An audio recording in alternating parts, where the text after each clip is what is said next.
Hey lovers, and welcome to another episode of Eat, Play, Sex. I'm your sex expert, Dr. Kat.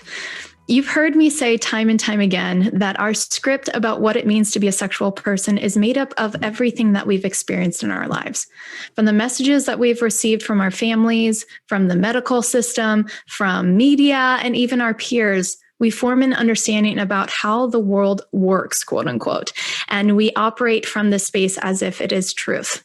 That is, until either we have gained more experience or evidence of that doesn't fit this original thought that we had, or we are educated with a new perspective to ponder ourselves otherwise. Here we are faced with an existential question. What do I believe to be true?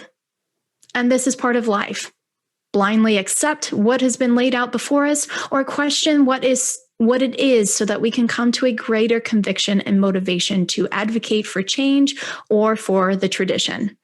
And today we are diving in with human rights advocate and executive director of Intact America, Georganne Chapin, to talk to us about the issues related to routine circumcision and information that we may be lacking on what is happening physically, sexually, psychologically on all of our men and boys. But before we get to Georganne, I want to thank you all for tuning in. I want to thank you for your reviews on iTunes, for sharing with your sister-in-law and linking it to Facebook. I want to thank you for sending me your questions and listening to finding out what your answers are, because my goal here is to help you to eat, play, and sex better. And if you haven't already, please head to eatplaysex.com where you can subscribe to the show, connect with me, and read more about how you can uplevel your sex, love, and vitality. Now, to our awesome guest that I'm stoked to have here on the show, Georganne Chapin. Thank you so much for coming on. No, I need to thank you, Kat, for being willing to do this program. I'm really excited to be here.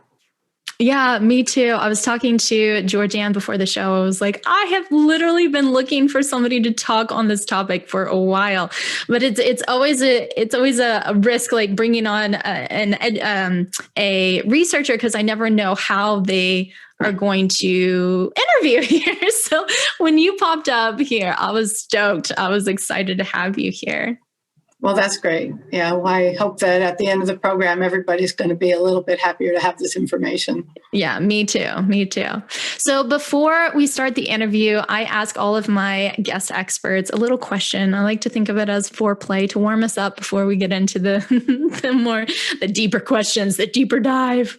So the question I have for you, what would you have told your younger self that you would feel would help them around sex and love? Well, I'm answering this question after I'm 68 years old, and so I've been around a lot of blocks. And I grew up, I was born and grew up in the United States of America, which is the only country in the world that cuts off part of the penis of most newborn boys. Mm-hmm. And of course, it's such a baseline. It's such an accepted and actually undiscussed thing that I grew up believing it was normal. And my early sexual experiences were with mostly circumcised American men. And mm-hmm. when I had the opportunity to be with men who were not, I really didn't quite understand what was going on. And I think it's just, I wish I had known more. I wish I had known, because the American sexual experience, if the man has lost part of his penis close to the time he was born, is inevitably altered from what it would be if he had all of his normal parts intact. And I wish I had understood that. It would have helped me to feel less guilty if mm-hmm. things didn't go the way I wish they had. It would have helped me to feel maybe less resentful for the way a man might have been behaving. It would have helped relationships, intimacy, sexual pleasure. And it took me a long time to understand it, because this is not information that's out there. So that's what I'm happy to share it. But the question, as you ask it, is something I really hadn't thought about. So I was pleased to have the opportunity to think about that.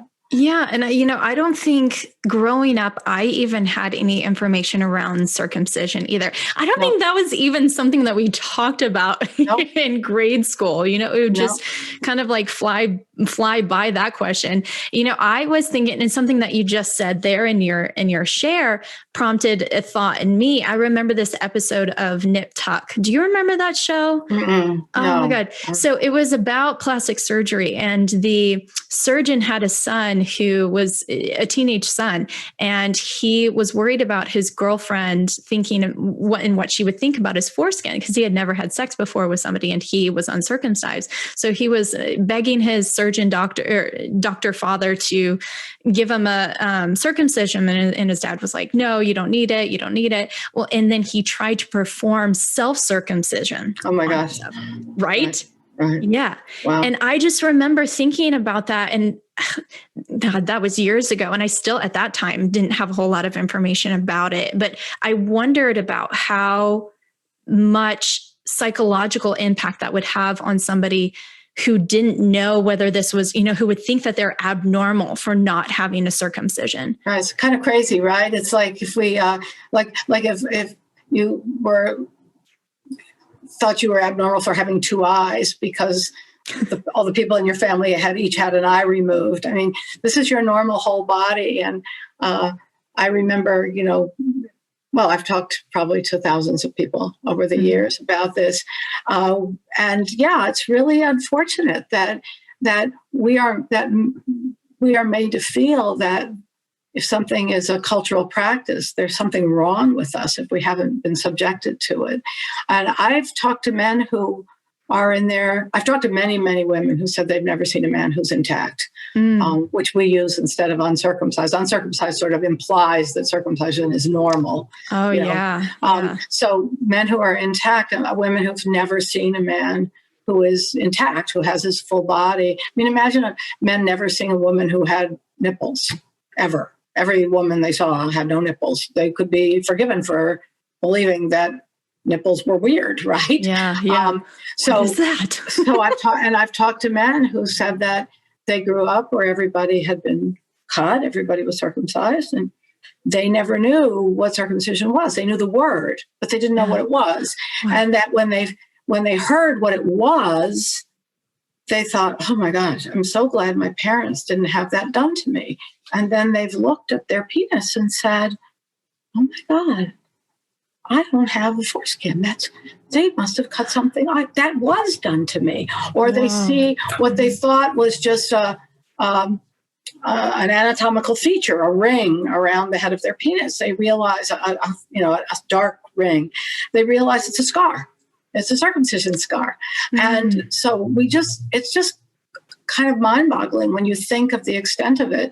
We estimate that probably 80 million American adult men are missing their foreskins. And that's considered normal in our culture. Yeah. And so as we're talking about circumcision, what exactly does that entail? So everybody is aware, because we're talking about there's misconception. Yeah. Well, first, circumcision is a surgery. Okay. It doesn't really, the word means to cut around, but it sounds very scientific. But circumcision is the surgical severing of the foreskin. And the foreskin, the male foreskin, is a natural part of the penis. It's as much a part of the penis as your lips are part of your face. It's actually a very good analogy because it's got the sensitivity in it. So the foreskin is a sheath of skin, an extension of the skin on the penis. It's double layered. It's got the external and the internal part. The internal is mucosal membrane, and it protects the head of the penis from damage, and it adds immeasurably to sexual pleasure for the man and for the woman, because we have to remember, as you know better than most people, our bodies are designed for pleasure. Otherwise, we wouldn't continue as a species, right? And our genitals are particularly designed for pleasure. So the foreskin in a baby is fused to the head of the penis, just like your nails are fused to the nail bed. It's the same kind of tissue. It's a synechial tissue, and it's firmly attached to the head of the penis. So and it separates over time, usually by the end of puberty. It can separate much earlier. It can separate later. The average age of separation is around 11 years of age. Mm-hmm. So a newborn baby, you can't pull back his foreskin unless you want to physically torture him. Sure. And you should never physically pull back the foreskin on anybody. They should pull back their own foreskin. So in a baby, to circumcise a baby, to remove the foreskin, first the foreskin needs to be literally pried away from the head of the penis, and a metal instrument is used for that. And it's inserted under the foreskin, and then the operator, the doctor usually, or the medical student, or whoever's doing it, mm-hmm. just kind of saws around the head of the penis with this metal probe.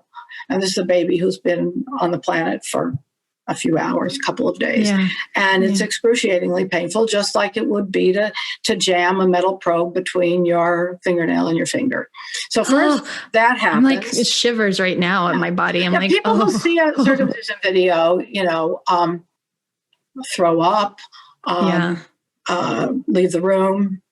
I can't even watch documentaries about veganism. I just can't. I can't do any of that. Oh. Yeah. Right. So first you separate the foreskin, forcibly separate the foreskin from the head of the penis, and then a clamp, some kind of a clamp is used to cut off the blood supply to the foreskin.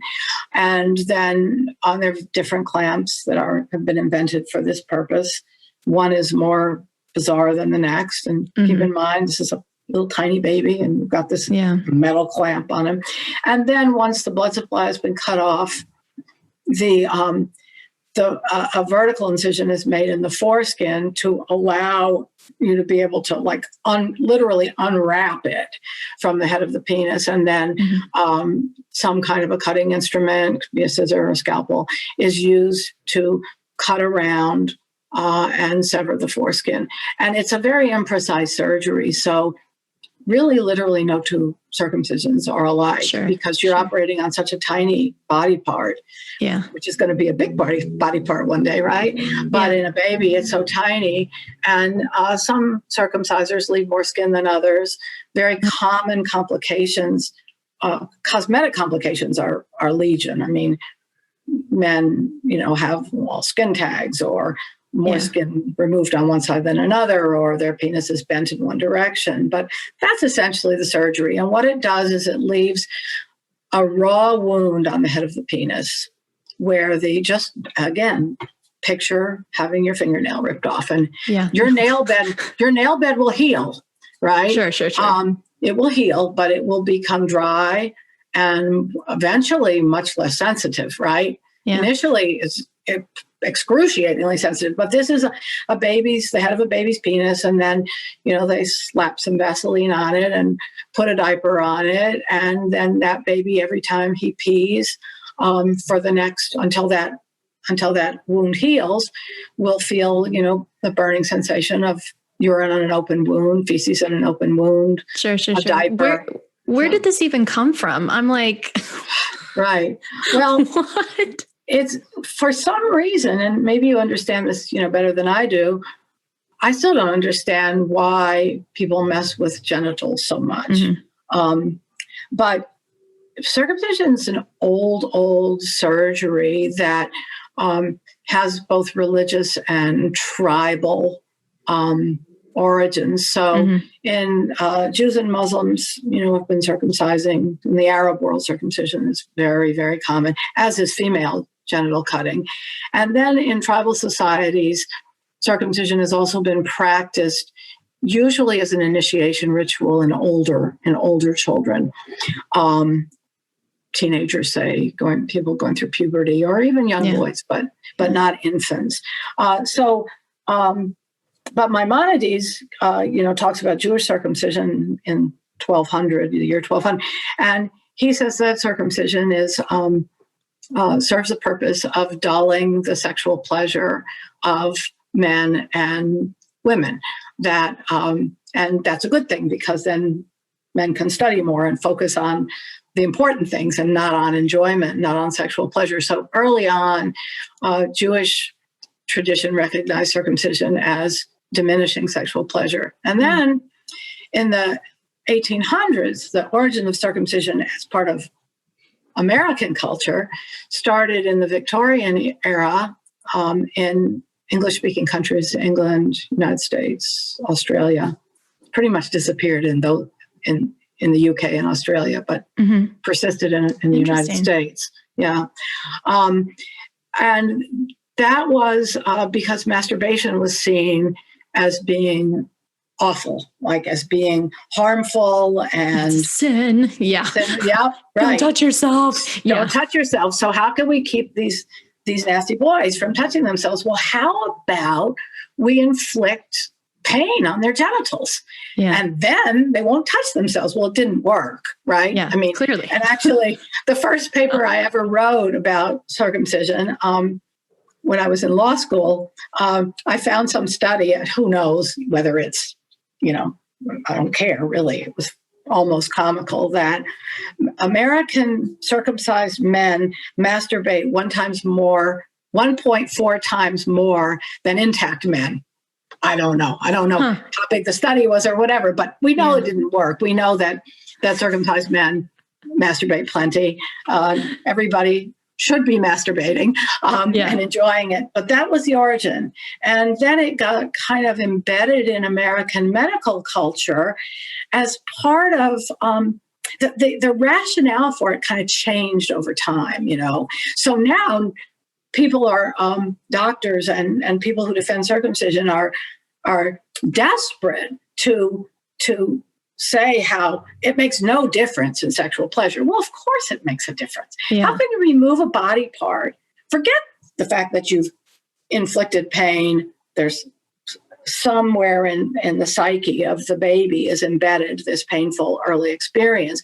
But how can you remove a body part with all these nerves and say you're not missing anything? You're missing at a minimum that body part and all the nerves. Of course you're missing something. Now, that doesn't mean you can't enjoy sex, doesn't mean you can't have pleasure, but you have definitely, by removing the foreskin of a male, you have diminished that person's sexual pleasure and their potential for full sexual pleasure. That's just the truth.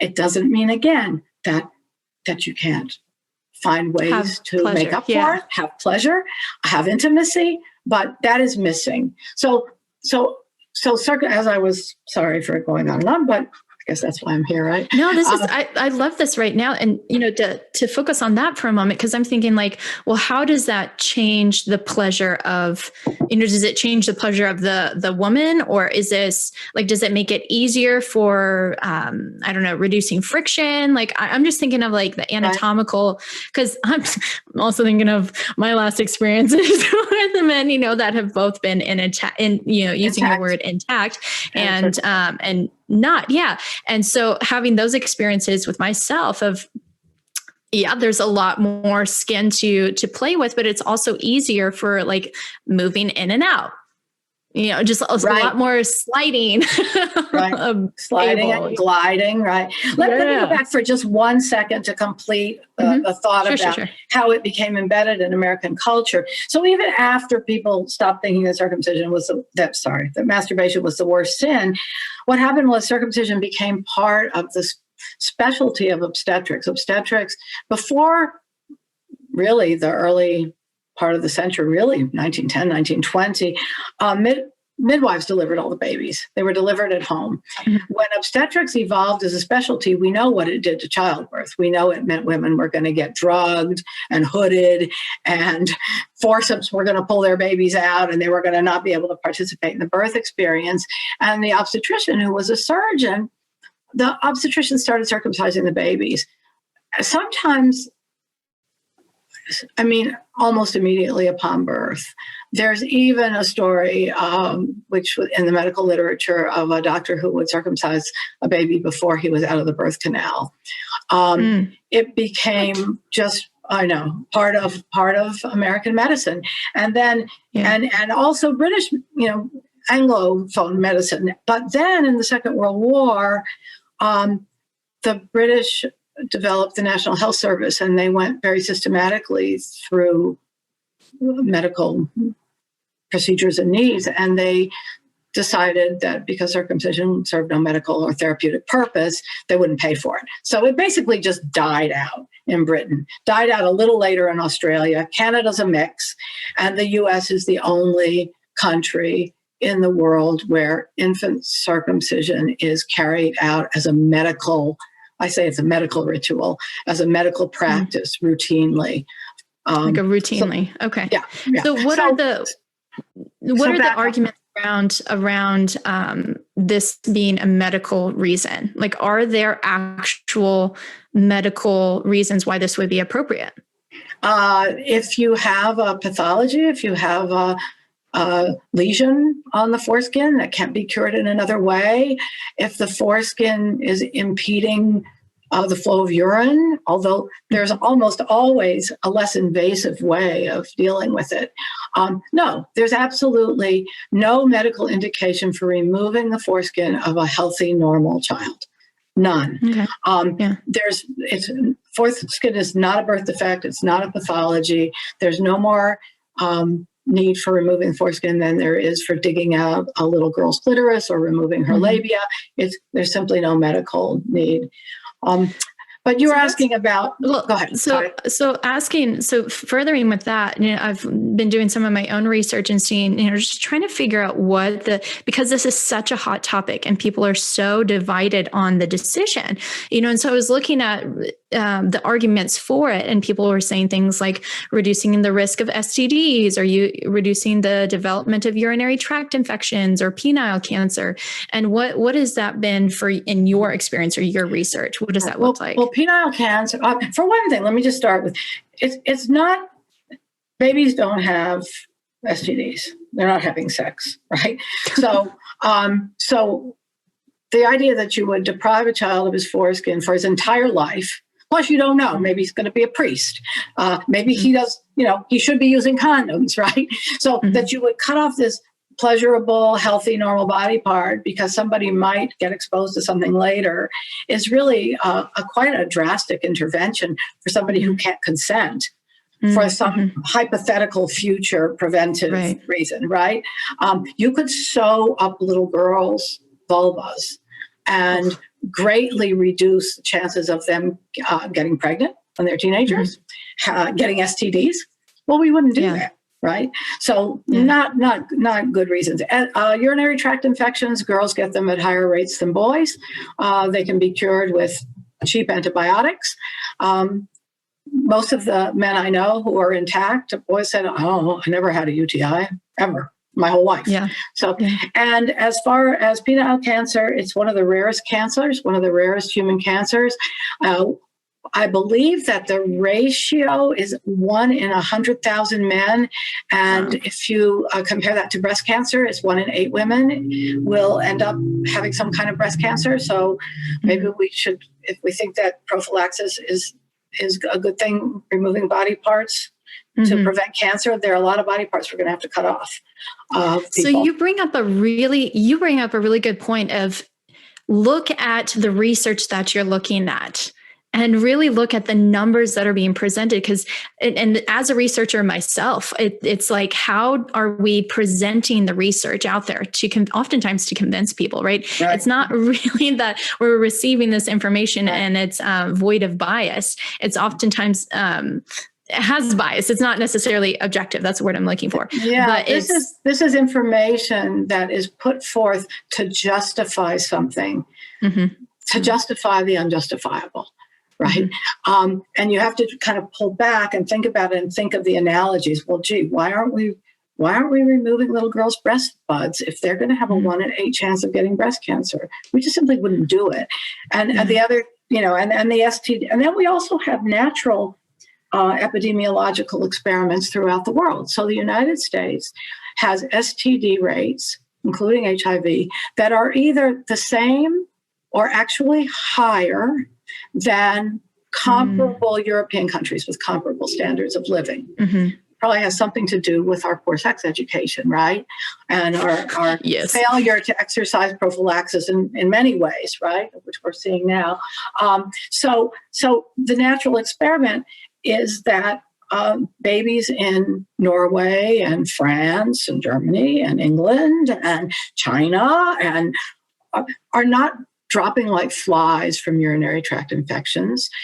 STDs are not rampant in these countries compared to the United States. And the HIV epidemic took off in the US at a time when probably between 85 and 90% of American men were circumcised. Yeah. So it's just, and I say, American cemeteries are full of circumcised men who died from AIDS.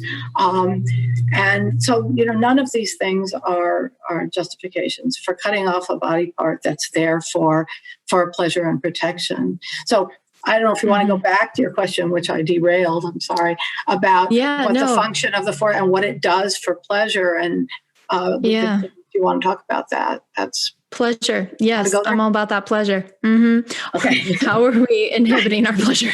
So, if you think about it, the genitals, male genitals and female genitals, because male and females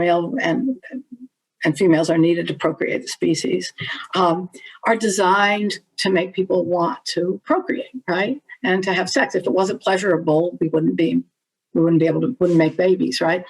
So everything is there for a reason, and it all works together. So as you said, the male foreskin, it slides and it glides. It also has a lubricating function. Because it protects the head of the penis, it keeps it from drying out. It keeps the penis from becoming, if in a circumcised man, the head of the penis and sometimes the entire shaft will become dry, and keratin will form, scar tissue, essentially a thin scar tissue. And then the skin is much less mobile, and in fact, it can even tight circumcision can almost ensure that a man will not be able to get a full erection. If enough skin is left, he might be able to get a full erection, but he won't have that sliding and gliding. So it becomes a circumcised penis becomes more like a stick, right? And immobile, where the skin is immobile. Whereas an intact penis, there's all this loose skin, which we so cavalierly call extra skin. I mean, it'd be like calling your, like I said, like your lips are extra skin, or your eyelids are extra skin, right? They're for a purpose. And that's what enables easier intromission. For the penis glides in more easily, and then it provides it's a thicker penis. An intact penis is thicker, right? I'll enjoy that. Those 2 layers of skin. And it also works to, the design of an intact penis works to keep lubrication from, if it keeps the vaginal fluids from drying out as quickly. Now, circumcised men, we believe, from what I've heard, and their partners need to use a lot more lubricant than intact men. Yeah. And lubricant's fine, thank goodness we have lubricant. But but the other thing, but there's also a lot of stigma around it too, where men and women will be like, oh, I don't want to use the lube because, that means that I'm not. I should be, wet. I should be able. Yeah, right. And that's when I referred to, my early years. I think that's one of the things that, that girls and women, somehow if they dry out, they think that they're going to be perceived as not enjoying sex or as somehow failing, and I'm sure, broken. Yeah. So the foreskin helps with lubrication. And the other thing is, because everything works together and we're trying to use some analogies, think about what, how the vagina is designed and with all the ridges, inside the vagina, right? And how that stimulates the male. And that's made to work also with the mobile foreskin. The other thing is that the foreskin contains very special features, has very special features. And one is there's a ridged band, which is where the inner and outer foreskin meet. And when that is pulled back, as in sex, something called the Meissner's corpuscles, which populate the ridged band, get stimulated. And those are the same nerves that we have on the bottom of our feet. It's what make our feet ticklish. And also, like, in a sexy movie, you see, a woman like licking her lips as a come on. The Meissner's corpuscles are where the lips meet the mucosal membrane. And so that stimulates that. So those in a circumcised man are gone. They're simply gone. That is all cut off and thrown in the garbage or sold to a biotech company, gone. And then the part of the penis where the foreskin is anchored down in an adult, as I said, it's anchored in an infant by being attached to the head of the penis, but the frenulum, which is on the underside of the penis, which is almost the exact tissue and function of the frenulum under your tongue, which is what keeps your tongue from falling back into your mouth when you lie down at night. Right. This pulls it forward. Now, and the frenulum, exactly. I know that part. And the frenulum of the penis returns the foreskin to its natural position, covering the glands with Glans, not gland or glands, but covers the glands of the penis, or the glans penis is one term, and it puts it back into place after it's been pulled back, whether it's for pleasure, for masturbation, for urination, or whatever. The frenulum returns it to the place. In a circumcision, most of the frenulum is removed, and the most sensitive part of the penis of a man who's been circumcised is usually that scar where the foreskin was removed, and it's that little bit of frenulum that remains is the most sensitive part of the penis. Mm-hmm. So, all of those Meissner's corpuscles, all the nerves, all that gliding action, all that skin that allows for a full erection, that's all gone. And so this impacts erections, being able to maintain or reach full erections. Does this impact? It can, right? Not in everything. Depends on how much foreskin has been removed. Got it.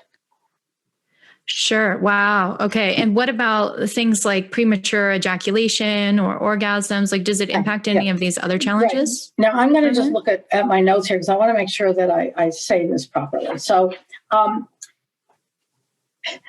when you cut off the foreskin and you remove those nerves, a baby's not born, although fetuses can have erections in the womb and can and do touch themselves, and babies certainly can have baby erections.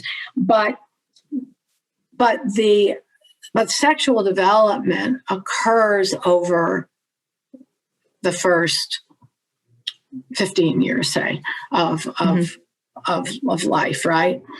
And those neural pathways that result in a full sexual experience develop over that period of time.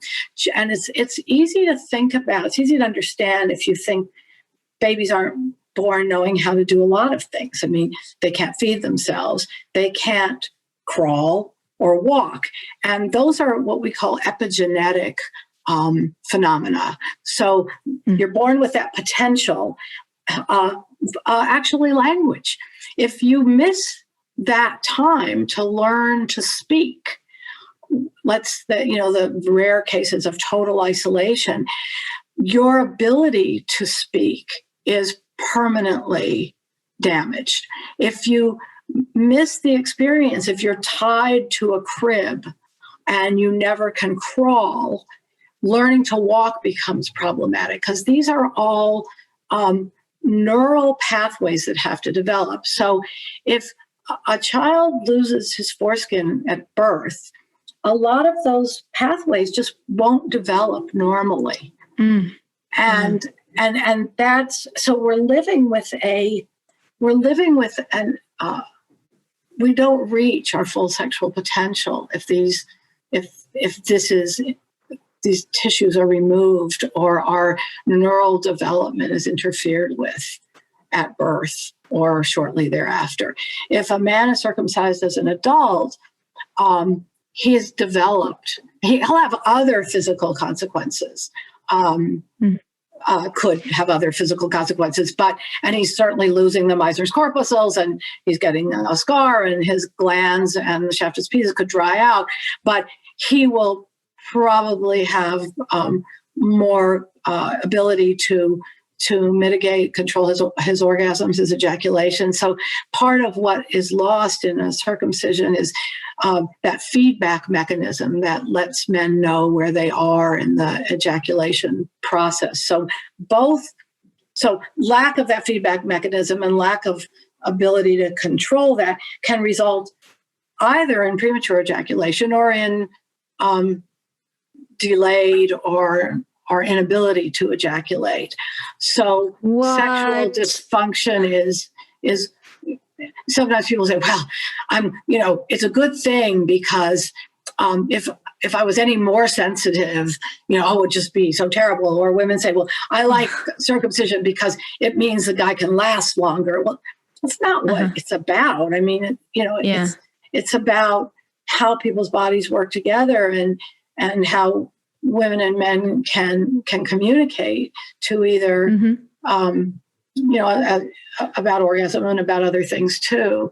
But ejaculation and orgasm and ejaculation are different in men who were circumcised as children than they are in intact men. And I think that, anyone who has had sexual experiences with both types of partners, and obviously one of each is not a good statistical sample. Sure. And every person is a different sexual being who shows up differently sexually. What I'm wondering about is our, and maybe you'll have the answer to this, our brain has this neuroplasticity, so oftentimes when we lose function in one part of the body, the brain, remaps it to a different part of the body. Does that happen with men who are circumcised or I don't know the answer to that question. Certainly, I certainly what my instinct would be is to say that there are lots of pleasure centers in the body, right? Sure. So, one's nipples are exquisitely sensitive. Other parts of the genitalia or the pelvis are very sensitive. Some people can have an orgasm by being kissed on the neck. So it's, but those nerves, those Meissner's corpuscles are gone, and that foreskin is gone, and that penis has undergone damage. So I don't know whether the brain would make up for that per se. Right? Yeah. So I'm wondering, a lot of people are listening to this show and they're like, what do I do now? Because I'm circumcised, and I don't want to have all these issues. What can they do? Well, that's one reason I'm so pleased to have this conversation, because so much of this topic is so fraught with anger and defensiveness and despair, like you say, right? And no, I mean, there are things that we do all the time. You could be a very happy person, if you've lost body parts, right? And you can have a pleasurable life. Some of the things that I understand can really help. For example, we know compassion and understanding help, right? So instead of thinking that, one of the frequent complaints of American women is that their boyfriends or their male lovers pound them, and it goes on and on forever. And that is likely to be related to circumcision. If it's excessive and the woman is uncomfortable and the altered penis is not communicating with her clitoris and her G-spot. So one thing that people who are somewhat aware of this, and sometimes it just happens without thinking, it's not, conscious, is a woman being on top can be much more satisfying, because she can the man can still feel the pleasure, and she can control the the pounding and adjust her body in a way that a woman on the bottom really can't. The other thing that, people should feel free to do, and, you talk about it, is all kinds of whatever works. I mean, whatever feels good to both people. So manual stimulation and men without foreskins enjoy different kind of manual stimulation than men with foreskins in general. I'm not a sex therapist, but I know that I've heard this from many people. So just being sensitive to what works for both partners is super important. And then not labeling people as somehow a problem or defective. I mean, I've heard women who have said, to their partner, well, it's not my fault that you're missing something, and that's like not going to really. Oh, God, traumatic. And it's despair and depression and frustration that makes these things happen. But, just being in tune with what's going on, it's like getting a diagnosis is a relief, not a curse, right? So realizing, oh my gosh, that's what might be happening here. Wow. Okay, now I can use more lube. I don't have to feel jealous. Yeah. I mean, don't have to feel guilty, right? Whatever. I think it's just really a greater understanding. And then there are men who choose to restore their foreskins. That's a whole other topic, and it's something I'm not an expert on. But if you look up foreskin restoration online, there are different devices, and there are groups. There are men's groups where this is, discussed. Some men report that it's just too onerous and too frustrating, and other men report that it's made an enormous difference in their sexual pleasure because it restores the sensitivity of the glands. Don't get back the nerves that are lost, but the glands can become moist and sensitive again, and that's very helpful. And that's incredible. Who understand that's why their partners are doing it. That's a good thing. They should understand that's why. It's not some weird fetish. It's a completely understandable way of trying to get back some of what was lost. And even if it is a fetish, you can fully have that. Whatever rocks your boat. That's true. Yes. Thank you. One thing that really stood out for me from what you were saying was that it lessens their ability to feel the arousal, the stage of the arousal as it's building, because those are lost. That blows my mind. And that's something that I work a lot with men who struggle with maintaining erections or with premature ejaculation, is like teaching them about mindful masturbation so that they actively builds that connection with the building stages and the sensations, the changing sensations in arousal, and to train themselves to have that more control of themselves. Right. So it just I'm just making all these dots, connecting here of oh my God, I wonder if that's related to circumcision. Yeah. Wow. It could be. And then I don't know, what that, but probably your clients can teach you about that, right? If they're made aware that this is going on, they might have some observations about that. Teach their partners. Yeah, right. As a trauma therapist, what's really sticking out for me, I'm wondering, this sounds really traumatic. From the first words out of your mouth describing this surgery, I'm feeling traumatized just by, in secondary trauma, hearing about it. Does this cause PTSD, or does this cause trauma to a baby or to, later down the line, an adult? Sure. And this is something that I think that I personally really found very difficult and very painful to understand over the years. I always thought, from the minute I understood what circumcision was, I thought it was a really mean thing to do to a baby, and a really silly thing to do to, how could it be that half the population, all boys, are born needing corrective surgery? It just didn't make any sense to me. But I did not fully absorb the lifelong impact of it. And actually, my son taught me a lot about that, because when he was 18, we were taking a drive one day, and he said, Ma, I never thanked you I never thanked you and Deb for not having me circumcised, and I want to thank you. And in that conversation, which didn't go a lot more extensive than that, I realized that it wasn't just something you do to a baby. It's something that you do to the man. Then, as I got more into leading Intact America, I heard so many stories from men who had memory, had the circumcision imprinted in their memory, circumcision that happened when they were 2 or 3 days old. And there's a constellation of men, and they report the same phenomenon, which is the lights, which would be, in a hospital, somebody, white coat looming over them, and then searing pain to their genitals. And I've personally heard dozens and dozens of those stories. There are plenty of people who would like to dismiss it.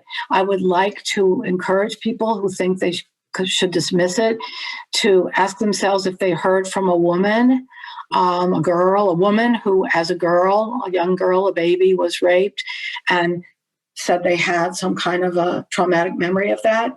They would probably not dismiss that. But it's the same kind of genital assault. Boys undergo, usually certainly in the past, without any anesthesia, and always with inadequate anesthesia. And so, yes, it's a trauma. Whether it's PTSD, I don't know, but it's a trauma, and it will undoubtedly be laid down in that infant brain. And we know that babies, there have been studies that babies who were circumcised have more sensitivity to other kinds of pain, such as during medical procedures, so to vaccinations, for example. It's a violent physical assault on a child. So yes, if you know about what that does to children, there's no reason to exempt circumcision from the things that cause that kind of trauma.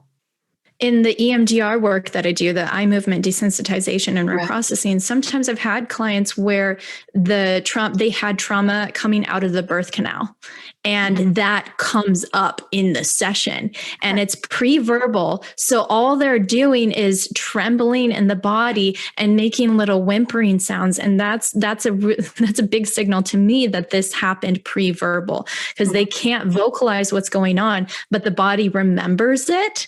The body keeps the score. It gets the memory of it gets stuck in the muscle system. So it's like the somatic aspect of it, the body working that out. So I just can only imagine what that's like for a baby boy as well, because of like the pain and the confusion and the nervous system responding to an environmental threat.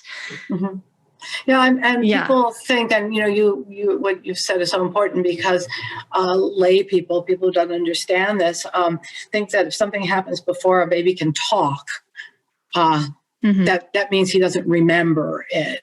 And we know that all kinds of pre-verbal memories are laid down. I would imagine that this conversation we're having, you'll probably start to realize that some of what you're hearing from men has to do with their circumcision also. Yeah, it's really interesting. I'm going to have to dive into more. And that's the other thing. On our website, we have a section called Voices, and it's not just men, but it's people in our Intact America community who have written about how circumcision impacted their lives. And there are several accounts from men who talk about this. Now, these are men in their 50s, 60s, 70s even, who their whole lives knew that this was what was wrong, but really felt that they couldn't talk about it to anybody. So the Voices section, again, intactamerica.org, there's a section called Your Voices, and you can read more about this. And I love that, because you can get an actual encounter of somebody personally. There's just so much richness in individual stories of people. Yes. Yeah. So as we're moving through this, and we're coming to the end of our episode, I do have some questions. I have 2 questions from listeners, if you are open to hearing those. So for those of you who follow me on Instagram at Sex Love Yoga, I take followers' questions and I put them to my guest experts. So the first question that I have for you from our guest, I'm assuming this is a man. I have always had a hard time with delayed ejaculation. I'm worried if this could be because of circumcision as a kid. That's interesting. So they use the word kid. I'm not sure how old that means. I don't know if that means a baby or if that means a kid or if that even matters. But what do you have to say for that? Or what do you think for that? Yes, it could be related. You know, I don't know. I mean, there are other reasons for different kinds of sexual problems. But sure, what I talked about, that interruption of the neural pathways, it interferes with, if it's interfering with the way he would like sex to be, right? It's very possible that this is something that's not in his control and that it's related to circumcision. Again, though, there could be other reasons too, and I don't think I know enough to be able to answer that person's question.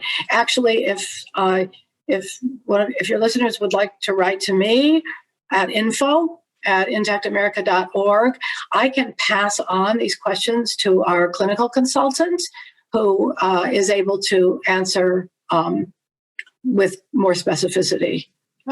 She would probably ask some questions. So you'll have to ask that again or say that again because the whole thing shut down. Okay. My Zoom shut down. Okay. So did you get the question? Yeah, I got the question. Where did it shut down? When I lost you in the whole picture? Thing. So right after the listener's question? Yes, after the listener's question. Okay. Yeah. So without knowing more, it would be hard for me to say definitively that this problem of delayed ejaculation is related to his circumcision. There are other reasons that could be the case. Mm-hmm. But if your listeners would like to write to me at info@intactamerica.org, info@intactamerica.org, I can pass on those questions to our clinical consultant, who is Marilyn Miles. She's a registered nurse who's an expert in these matters. I would probably not try to answer a question like that myself. Marilyn might ask more questions, or or maybe refer them for some kind of further consultation. But I'm happy to. Well, I get questions all the time like that, and we do our best to help people who are asking the questions. Yeah. Oh, amazing. I love that. Everybody write that down if you have these questions. That's great. Second question. I've had issues in the past where women seemed weirded out by my foreskin, or at least I thought that they were. Oh, that's interesting. They might also be projecting. I just avoid talking about it. Is there a way to bring it up that's not awkward? Yeah. Say, wow, are you weirded out by my foreskin? And if they say, oh, no, not really, and they start rolling their eyes, then they probably are. And you say, you know what? It's like I really feel lucky that I have a foreskin. That's like, I got the whole compliment here. I got the whole Monty. So if you have any questions, you want to play with it, let's talk about it. If there's something, you want to make sure that they're not complaining because, you're not rinsing under it. But if they just think it looks weird, they probably never were with a guy who had his full penis. So talk about it. Yeah. I have one funny story. My hairdresser for many years told me that I started to talk to her about she was expecting a baby. And I started to talk to her. I said, you're not going to circumcise him. She said, well, I don't know. Should I? So we have this long conversation. So she went home and she said to her partner, who became her husband later, this client of mine, she started talking to me about circumcision, and I don't know. What she told me, I don't really want to circumcise the baby, but what does it even look like if you're not circumcised? What does a guy look like when he's not circumcised? And he started laughing, and he said, look at me. And she hadn't even realized that her partner was intact. And I think that probably has to do with the fact that mostly she saw him when he was erect, and it's harder to tell because the foreskin slides back. And she was both embarrassed and delighted and thought it's one of the funniest things that had ever happened to her, that she just, loved him and he was great. But she hadn't really zeroed in on the fact that he was different he was South American, that he was different from her previous circumcised American partners. So yeah, talk about it. It's good. Yeah. That's probably true of pretty much everything with sex, right? If you can communicate about it, it's great. And he should feel great. He should feel so lucky, so fortunate that he has his parents, for whatever reason, protected him from that damaging surgery. And they're both a step ahead. They don't have to worry about that. We got a lot of things to worry about in life. We shouldn't have to worry about that. Right. I think this episode is a great place to start, is re-educating the misinformation that we've been given. Right. And so when we can educate ourselves and realize how fortunate we are, how much that can increase our confidence to then be able to have these conversations. It's like, it's only as a result, the shame and the confusion or the, uncertainty around this is because we haven't had the information around it, or we've been in comparison and we haven't asked these questions. So this is great. Oh, wow. Thank you so much for coming on, Georganne. How can people find more about you? How can they connect with you? Well, Intact America has 2 websites, actually, and 2 Facebook pages. We have intactamerica.org and the group Intact America on Facebook. We have the circumcision debate, and that's a website and also Facebook. And that's more of what we call an entry level. That's for people who aren't quite there yet. They're still wondering, really? Really, a circumcision? Why is it so bad? And I don't really understand it. So circumcision debate is, maybe you have some skeptical friends, good place to send them. So both of those are good sites. And then people can write to me, info@intactamerica.org with any questions or comments. And if I can't handle them myself, I will forward them to someone who can. And we get back to everybody who writes to us, except for the people who just curse us out because we're telling them things that they probably haven't ever thought about and don't want to hear. But we'll get. I get that all the time. Yeah, I hear you. Right. So it would be a pleasure to hear from your listeners, and it's really a pleasure. I want to thank you so much for taking on this topic. It's really great that you've done that. Appreciate it. And your dedication to really help people and make sure that their questions are answered and they feel supported is really admirable. So thank you for hopping on and taking the time to be here with us.